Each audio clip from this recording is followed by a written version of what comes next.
He keeps himself in trim by bending bars of iron. This bar is the genuine article which we tested before he began to play with it. Beyond the bend, beyond the bend.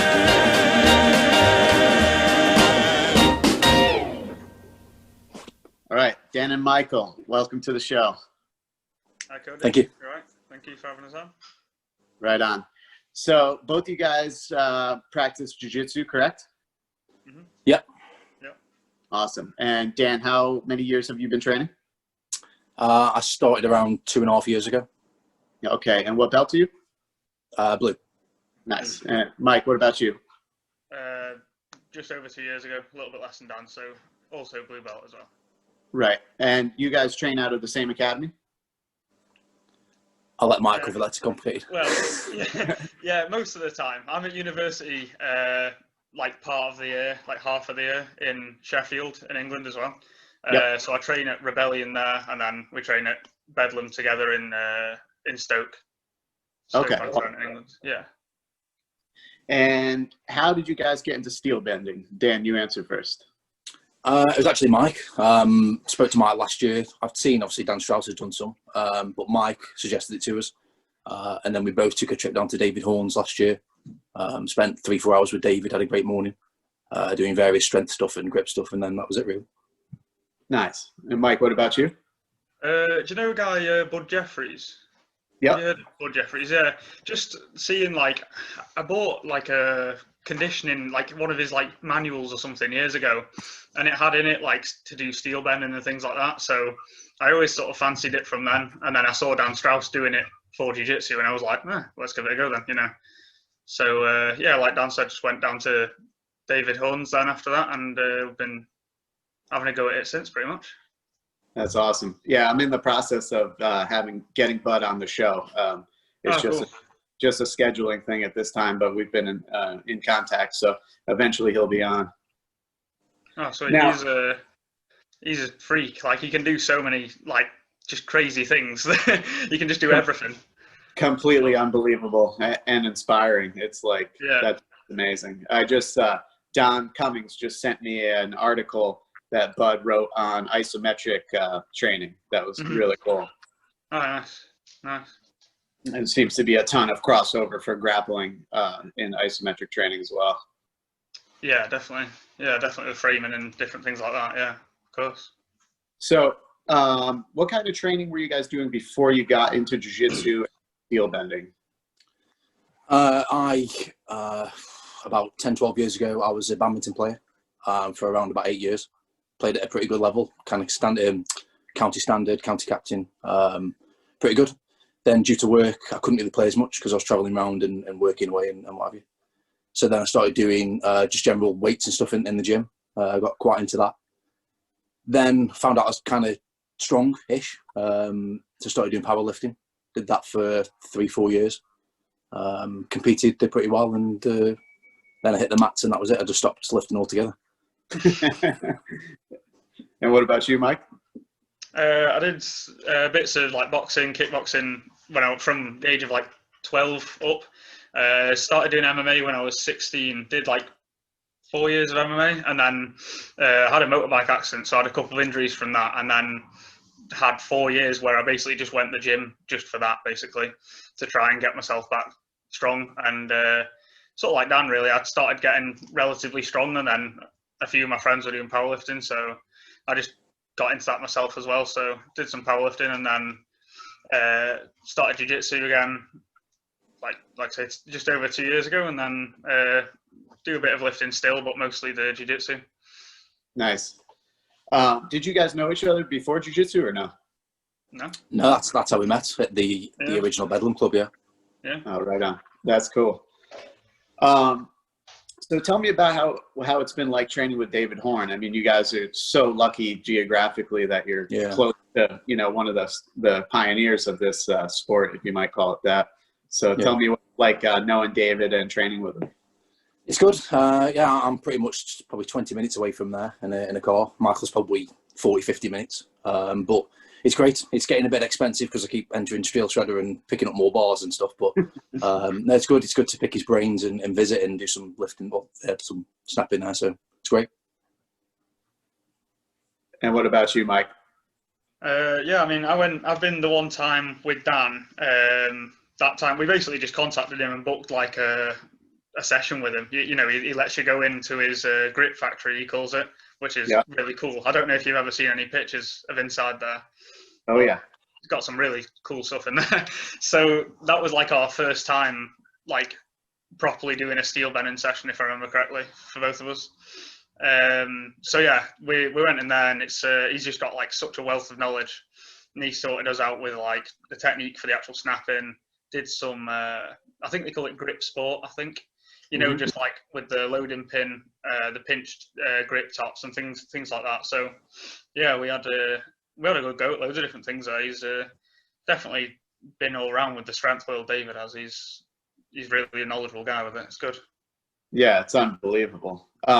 Were you aware of who David was prior to getting into steel bending, or no?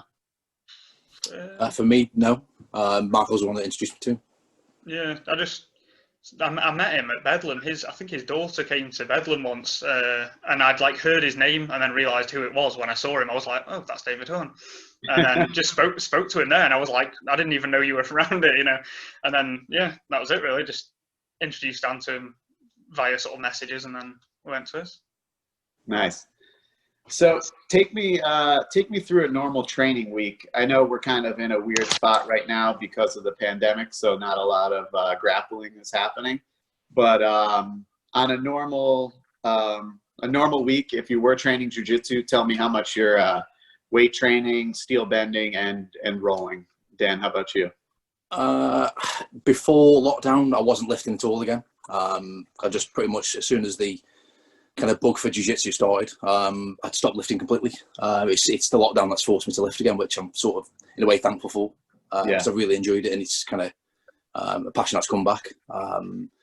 Once everything's back to normal, I'll probably do it 3-4 times a week, and try and either include it with my training, because Bedlam's now got a new strength and conditioning centre downstairs, so that'd be perfect for kind of double sessions and training. So, oh, great, that's cool. And Mike? During lockdown, so I'm one of the very few fortunate people that has a partner. My girlfriend also trains, so nice. I borrowed like the local judo club's mats.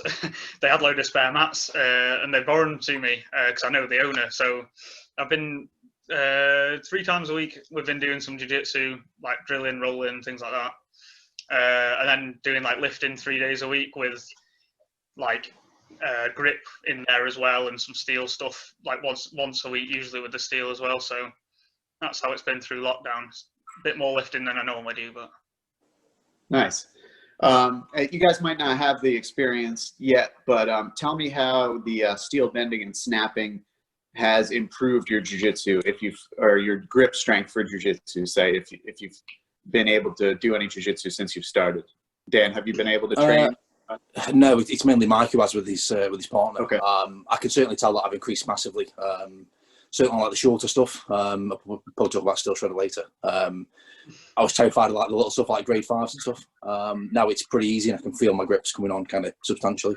And just training with the lifts like fence post and rolling handles and stuff, my grip's gone really good. So always had a fairly decent grip from deadlifting. I had a good deadlift when I power lifted, so I was quite lucky for that, and it translated to like Ghee grips and what have you. So it's kind of exciting to see what happens when we go back. Yeah, me too. Mike, how about you? I mean, like Dan said, it's hard when I've only been able to roll. Like my girlfriend is 30 kilos lighter than me, so I'm not sure what that is in pounds. Like 70 maybe, 70 pounds lighter than me, something. About that.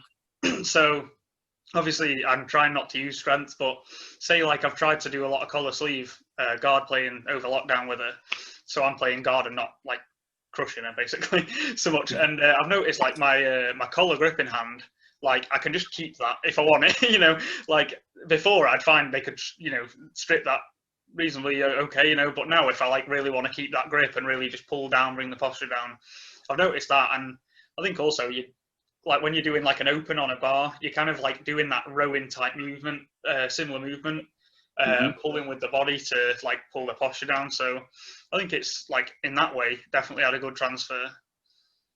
Nice. So, And Dan, you mentioned powerlifting. Have you gone back to do some powerlifting since you've been bending and snapping? No, I've kind of, certainly with lockdown, I've done my my powerlifting kind of training or programming again. I've just kind of tweaked it a little bit to kind of reduce the days and reduce the sessions a little bit, and so I can put some conditioning in there. But nice. I'm following a pretty powerlifting kind of template at the minute. Yeah. One thing I'm curious about, and I keep kind of trying to poll my guests with, is if your deadlift number goes up due to steel snapping and bending, because it certainly did for me. I probably put 25 pounds on my max deadlift after I started bending and snapping. So the trouble is, it seems like a lot of guys, once they get heavy into bending and snapping, they don't really do powerlifting with the same amount of enthusiasm as they once did. Their focus shifted straight into the bending, similar to like when you get into jiu-jitsu, you know. But I'm very curious. I want to know the correlation between deadlift numbers and the grip improvement through steel bending and snapping. It's hard to say at the moment because I'm sort of getting them like newbie gains again when you first start lifting. Because I've come back to it from, I was fairly strong before, and because I've lost quite a bit of that and a little bit of weight, I'm putting the numbers on quite quickly again. So I've put like 30 kilos on my squat in about 6 weeks, and deadlift's gone up about 40 kilos whilst doing the grip stuff. So it's kind of hard to say, but I think if your grip's feeling strong and you're feeling strong, it might be a bit of a mindset thing where you can lift a little bit more and you feel more confident under the bar or picking up the bar. It could be a little bit of a mind game, perhaps. Yep, absolutely. So tell me about certain bends or snaps that you guys are most proud of. I don't know if you guys are big like certification hunters like some of the guys that I've had on, but tell me some of the bends and snaps that you guys are most proud of at this time. I've obviously entered the Steel Shredder 7, just on another entry on Class A, which I'm pretty happy with. I've done that in 2 minutes 6. So that was a grade 5 snap, and the 10mm rebar at 15 inches. And that was done in 2 minutes 6, which I'm pretty happy with.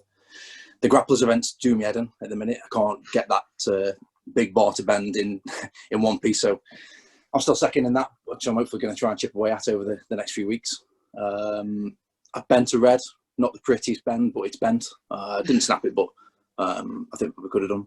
I think that's about it at the minute. All right. And Mike, how about you? I've not done as much, especially not recently anyway, as Dan.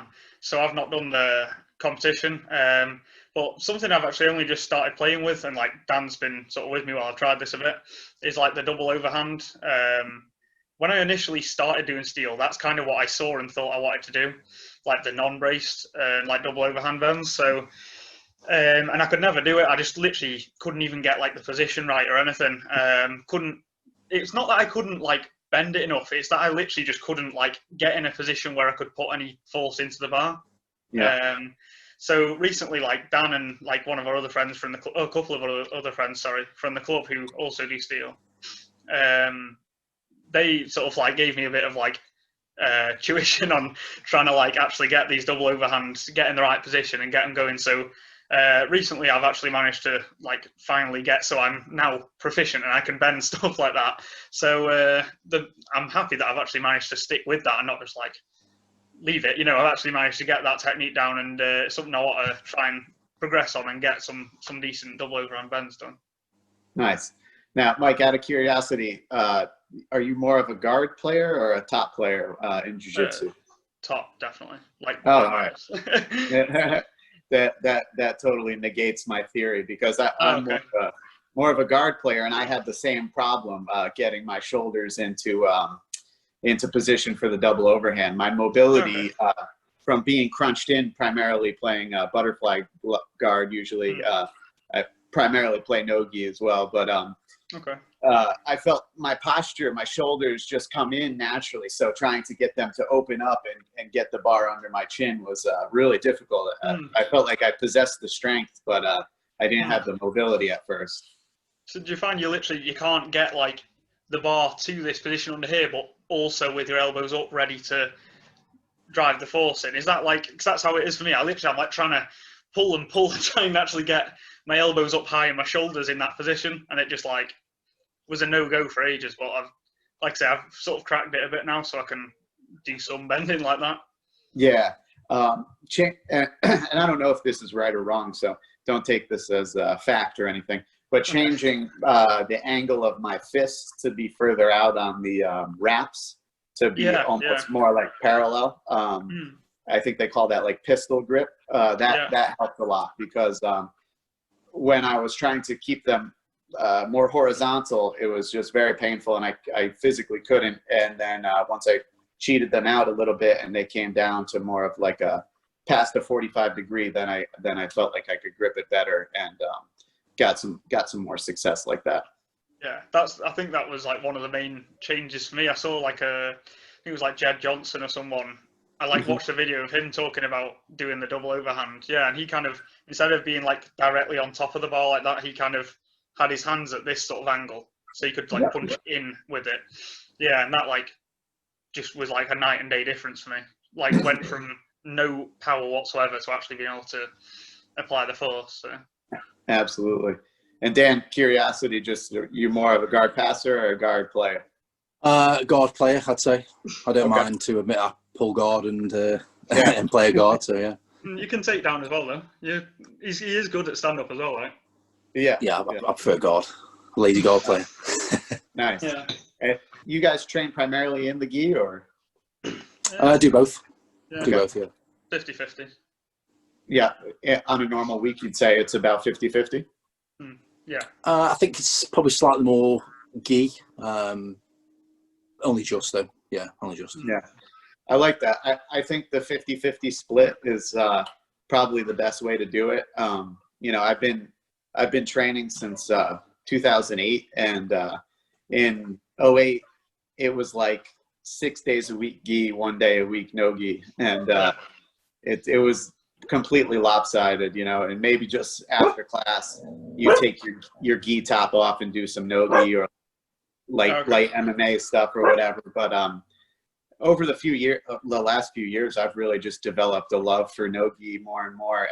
And I don't think people think about the importance of grip for no Ghee, but it's just as important as grabbing the lapel, man. It's I generally play like a wrist and elbow grip. Trying to drag that across the midline, like a sort of like an arm drag. But so a lot of wide bar practice and pinch has really, I feel like it's helped. I haven't been able to try it yet, but But I think a lot of people, when they talk about grip for grappling, they immediately think the kimono or the Ghee, but I think grip for no Ghee is just as important.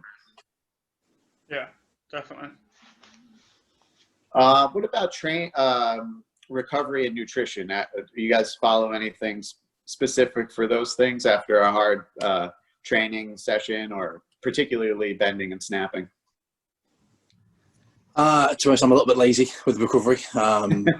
Nutrition-wise, I used to be kind of to the gram. I'd measure everything, but it just drove me mad to the point where I didn't want to do it anymore. And now I'm pretty flexible. I know what I can get away with, pretty much. Probably don't get enough sleep. I do a little bit of yoga, but I should make more time for it. But so yeah, on the whole, I'm a little bit lazy with it. I'm just about getting away with it. And Mike? Similar to Dan, really, but diet-wise, like I just try and stick to pretty much the same sort of basic like whole foods all the time, and then like on weekends I'll give, like, if I just fancy something, whatever, like a treat or something, I'll have it. But I try and just keep it like fairly consistent like that. And for me, like, and Dan will attest to this, I like sweat like crazy, especially when I'm doing steel for some reason. Like, I don't know about you, but like I sweat as much doing steel as I do like rolling. So for me, it's like just hydration. Like I just have to drink, especially after a steel session. I'm like, I have to really make sure I keep on top of hydration, because of otherwise I get like major cramps. Like after, I think it was the first time I did any steel actually. I did a bar. It took me about 12 minutes, And after it, my lats and my pecs as well were just absolutely cramping up like mad after it. It was horrible. So I always try and get plenty of fluid in, like around steel work. Oh yeah, after the few steel shredder attempts I've done, I feel like I, did a Shark Tank getting ready for a tournament or something like that. That is a meat grinder for sure. And I definitely had to spend the afternoon recovering with a lot of fluids and stuff. I did that attempt yesterday, and it was one of the hottest days in the year in the UK. And I was sweating for about 2 hours after. It was only a 2-minute attempt, but I was just drenched for the rest of the afternoon. It was shocking. Yeah. So Dan, you've made wild improvements on the open class A and the grapplers class. So if you don't mind, take me through, we've spoke privately about it, but take me through some of the things that you learned along the way as you shed that time off. I know you studied some tape and stuff. Yeah, I've studied a lot of my own videos and also the guys on the Facebook group and on YouTube, and watching how they do the particular bars and how they start them and the techniques during the bends and the closes and what have you. Asking David a lot of questions and probably getting on his nerves probably a little bit too much. But we are just getting stronger and doing the reps and doing steel in between the sessions. Just improving on the things that I was weak at, like the short 6-inch stuff, because the grade 5 just terrified me for kind of weeks before it. And David told me to do it because I was going to enter the B class. He's like, no, go for the A class. Watch the guys who entered the A class. Couldn't really believe the times they were putting in. And then, the times just started to drop. I kept doing the videos and the attempts and just got better and better with it, really. And it's probably luck more than anything, but it's gone pretty well. So technically speaking, what about we've spoke about it, like opening the bar too far or just staying consistent with that that row movement? Give a little insight to that to people that might be The main one for me is the grapplers class. So the grapplers class is a 6-inch nail lay on your back, and then a 10 mil 15-inch bar standing. Now the problem I've got is with the standing bar, I think I'm either getting too much heat in there that it just starts to bend in different places in the bar. So I'm pretty conservative with how much kind of force I'm putting in there in the direction that I'm pushing and closing it. But that second half, it's just going this way, that way, turning, just twisting. And it's really driving me nuts. So got a bit of a plan with David next time. I'm going to start with that bar instead. I'm going to do about 90 seconds or so, and then I'm going to drop it, go to the nail. Hopefully while that cools down a little bit, it might just give me that little bit of, I don't know, luck I need to do it. But the best attempts that I've had are when the bands have snapped on my wraps. So I've had to stop for 20 seconds or so, and the bar's cooled a little bit, and then it seems to be better for me. So I don't know if it's just in my head or what, but those 2 attempts where they snapped and the band snapped, that's the best times I've had. So I'm going to purposely put a break in this time just to hopefully avoid that issue next time. Because I get the normal bend in the bar, but then I get a second bend on one of the legs from around my thigh. So I don't know. It's just, I'm really close to Abbas's time, but I don't know how I can shave that a little bit off. It's killing me. Now, you recently just went down to David's and went head-to-head with Abbas, correct? Yeah. We were planning to do the same event on the day, so we were both going to do the A class. But because he was still beating me in the grapplers, I chose to do the grapplers while I was still fresh. So we didn't really go head-to-head, but we're going to do that at the end of the month. We're going to do a bit of a head-to-head, probably in the Class A, just to, see who wins. I think cool. He's about, I think he's 4th place in Class A now, and that was his first attempt, so he's going to be hot on my heels, I think, at the end of the month. Nice. Have you guys dealt with any injuries from bending or snapping yet? My worst ones have just been skin breaking and blisters and fingertips peeling off and palms tearing up, and that's about it. Yeah. Same for you, Mike? Definitely, just hands ripping all the time. Yeah. How about goals for the future? We kind of talked about some stuff that you guys are proud of that you've done so far, but what are some bends or snaps that you plan on getting? I'm I'd like to do some certs. I think red's kind of a long distance goal, but I'd like to get a red eventually. I think I spoke to you about some certs earlier on today or yesterday. Can't remember the name, sorry. Burrito.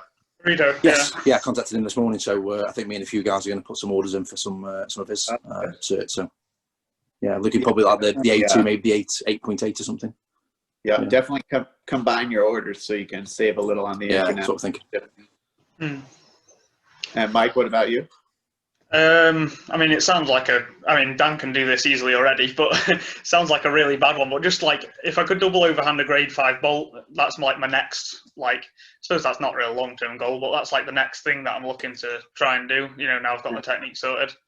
But I'd like to, I've had to go recently on Dan will know this because he gave it me, 22-inch bar. I think it was 12 mil, 22-inch. 12 mil, 24 inch, yeah. Oh, 24. So I really like doing the long bars quite a lot because I like to do it for like endurance a bit more as well. Because say we've got like the heavy lifting side of things for strength work, so I like to use the steel often for endurance. So like for example, sometimes I'll do a bar, like do a round of sparring with my girlfriend, and then during the break while she's resting, I'll go and just like work on the bar as fast as I can for like a minute or two, and then get straight back on the mats, do another round back and forth. So I'd like to have a go with sort of get a decent time on like quite a long bar, like a 24-inch bar that, even if it's like an hour working at it, I like the idea of trying to build some work capacity with it, and perhaps some like localized muscular endurance, like around the forearms for your grip for grappling. Nice.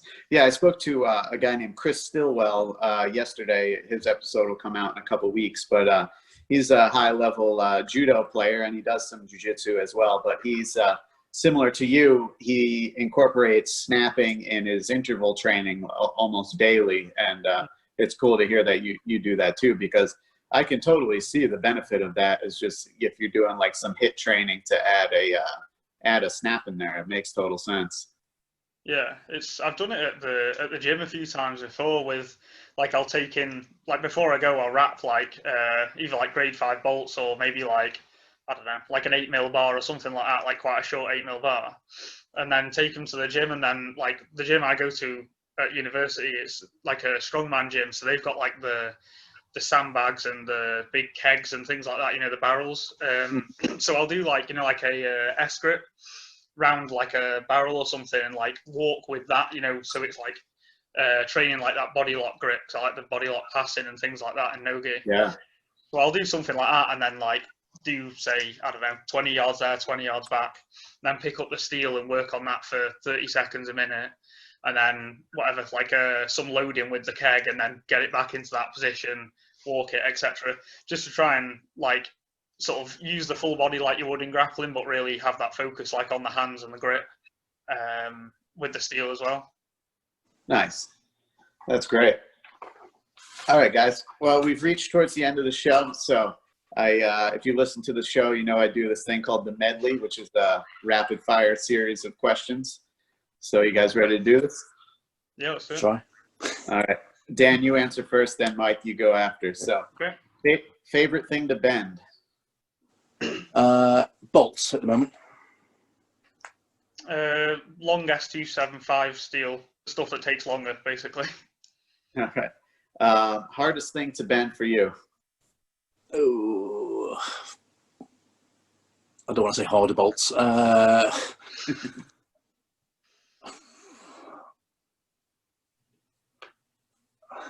Well, it is. That's what I'm working on in a minute. Kind of short steel, like 6-inch. 6-inch pieces of steel. Yeah, exactly the same. Especially the first bend, like getting that kink in it across your knee. Like, really annoying with the short pieces because it's like just against your leg. You know what I mean? Yeah. So definitely the same. Yeah. Quick aside: have either of you guys messed with any horseshoes yet? Yeah. That's a tough thing, and that actually I feel like has a ton of transfer to jiu-jitsu and grappling because of all. I feel like just that radial movement with your core has a lot of crossover to grappling. Yeah. I've not done it for a long time. Graham, who obviously trains at our club, he gave me a bunch of them. I've not really kind of trained the movement yet, and when I did try it, it was just twisting and turning on me. So I think once we get steel shredder and stuff out of the way, I might give it another go. But it was difficult and it was very annoying. When you do that, get in touch with me because I'll send you a link from one of the his episode comes out tomorrow. Tom Flesher here in New York, he did a tutorial on how to wrap them and bend them. And if your wraps aren't right, you'll never, ever get even the slightest bend in it. It just twists and turns on you. So the wrapping the horseshoe is crucial because it needs to be able to get tighter around the legs of the horseshoe. And if it's backwards, it'll just like turn in on it.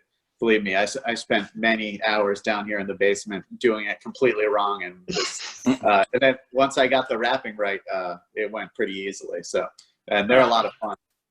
There's his episode is coming out soon. A guy named Amir from Chicago or Michigan as well, and he snaps horseshoes on his back, which I don't know if anyone else is doing that. He's also a jiu-jitsu guy. Completely insane feat to do. I after bending a horseshoe standing, I can't even wrap my head around doing one on my back, and never mind snapping it. And so look forward to that episode. It's a good one. All right, strongest bending style for you, Dan? Braced. Okay. Yeah, definitely brace. Definitely. Weakest bending style. I've got. Reverse at the moment. Oh yeah. Yeah, I can double overhand. I can reverse more than double overhand at the minute. Oh yeah. Wow. Yeah, because that position I find quite difficult, but I'm sure it'll change soon. Interesting. I don't know who told me this, but they said to just get a band and work on face pulls to just get some more shoulder mobility to improve the double overhand. All right. Something outside of jiu-jitsu, strength sports, training in general that you like to do? For me, gardening. I've got a veg patch in the garden, some flowers. Yeah, I enjoy the garden. Nice. Spend time with my dog, I suppose. I've got a little dog at home, and I love taking her out and getting her to run around the field and whatnot, if she will. She's quite lazy, but nice. All right, so what's one bend that's got away so far? Something you've attempted that you haven't been able to complete?